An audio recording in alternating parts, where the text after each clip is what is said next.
Paul Griffithis is a serving detective superintendent with Glent Police Force in Wales, UK, and the leading expert on modern-day slavery, both for the force and Wales.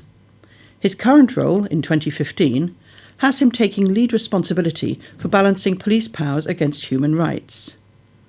In this expert synopsis for the University of South Wales, he addresses this question of human rights. My name's Paul Griffiths and I'm a Detective Superintendent with Glent Police, and I've been asked to discuss policing and human rights. The European Convention for Human Rights came out in the 1950s, and the UK played quite a leading role in drafting that convention. But it's quite ironic that it was some near 40 years later, in 1998, that we introduced our own primary legislation around the Human Rights Act. However, it's fair to say that the convention did play a part in the formulation of much of our primary legislation that has affected policing. So what are human rights, and how does it play out in terms of the relationship between the police and the public? There are two types of rights. The first one is absolute rights, and these are ones that you will be fairly familiar with. One is Article 2, which is the right to life, and it is a necessity and an onus on public services, and particularly the police, to ensure that we safeguard people's life and their protection from harm. But there are occasions, of course, when actually the police have to take life, and much of that is in line with their duty to save other people's lives or for self-protection. But the law has been generated to protect police officers in those extreme conditions. So common law and primary legislation around the Police and Criminal Evidence Act, which is known as PACE, and the Criminal Law Act all provide legislation, primary legislation, to allow police officers to use force even in extreme circumstances, but there has to be the necessary justification. So whilst people do have the right to life, and it plays a fundamental role in policing, there are sadly occasions when the police have to take life under very strict and certain circumstances. You'll also be familiar with other articles of absolute rights, such as Article 5, which is about liberty and security. And it's quite a prominent issue for policing through the Police and Criminal Evidence Act, about some of our rights in terms of the power to arrest, detain, search and interview individuals.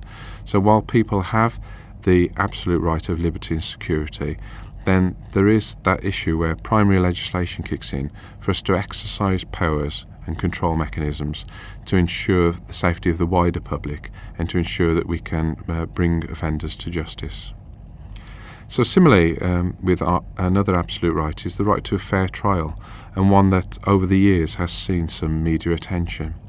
But in 1996, the Criminal Procedures and Investigation Act produced an onus on investigators to prove or disprove person's involvement in a crime and to follow reasonable lines of inquiry. And it introduced our onus on disclosing all documents that are relevant, including documents that are relevant for someone's defence or undermine a prosecution.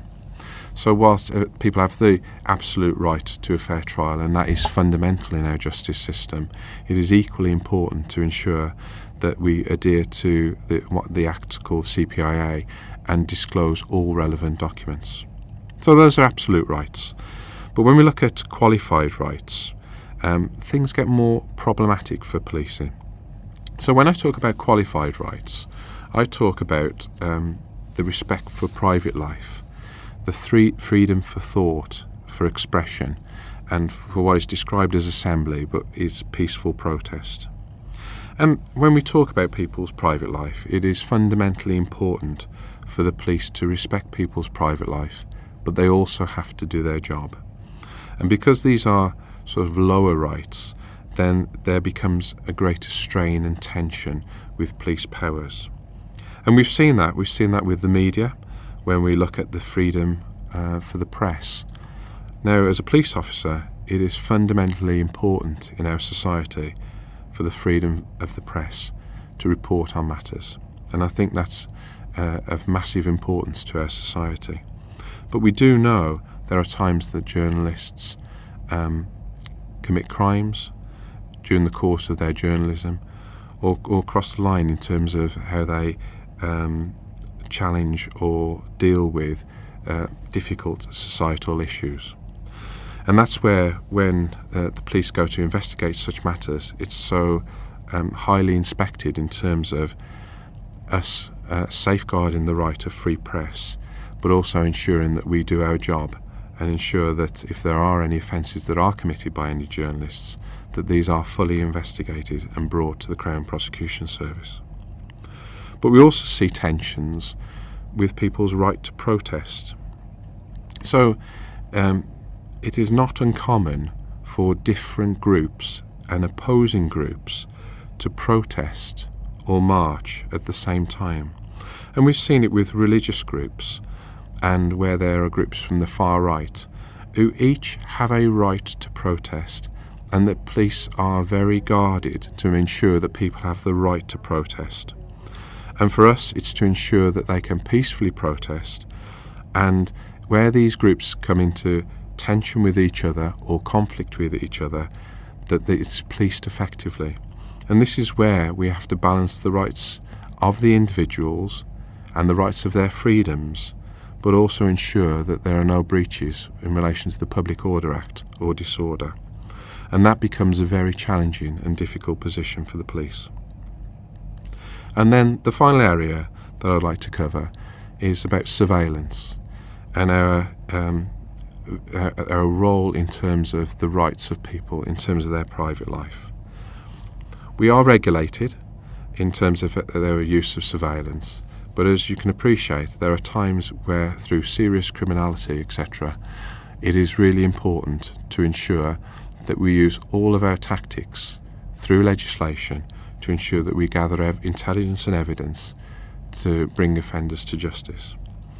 But when we actually authorise for surveillance, we do recognise that something called collateral intrusion, and that is where, whilst our focus may be on a specific suspect who may be preparing for a particular crime, we recognise that our surveillance techniques may, on occasions, involve innocent members of the public who are passing by at the time, and an infringement on their private life.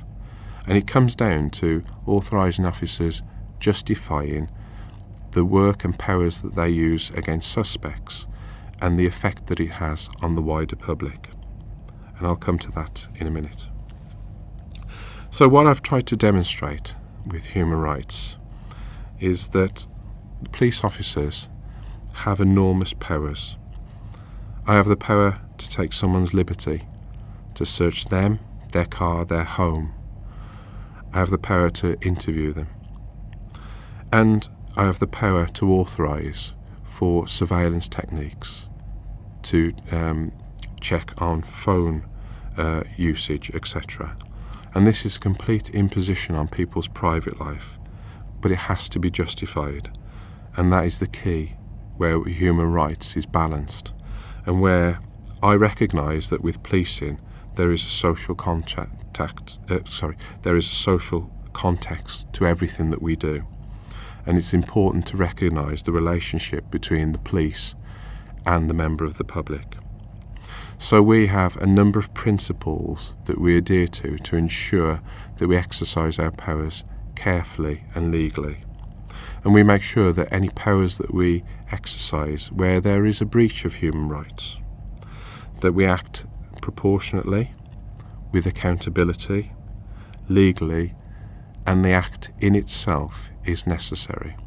And with those underlying principles, we make sure that whilst we exercise police powers, we also maintain as best as possible the human rights of individuals, or where we breach those human rights, we can justify them under the circumstances. Many thanks.